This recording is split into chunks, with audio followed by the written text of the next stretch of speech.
ওরে ললিতা দেখ না, সকালে গধন লইয়া গোঠে গেলেন আমার গোবিন্দ কানাইয়া।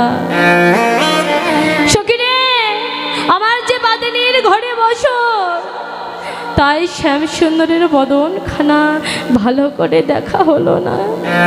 ললিতা কোন পথে গেল শ্যামরাই, বলে দে সখী, কোন পথে গেলে গোবিন্দের সঙ্গ পাবো?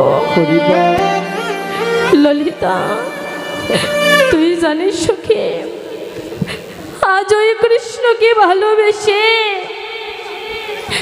সখী রে, আজ মধুময় শ্রী মধুর বৃন্দাবনে আমি হয়েছি কৃষ্ণ কলঙ্কিনী। ললিতা ওই শ্যাম সুন্দরকে ভালোবেসে আমি যখন পথ ধরে যাই,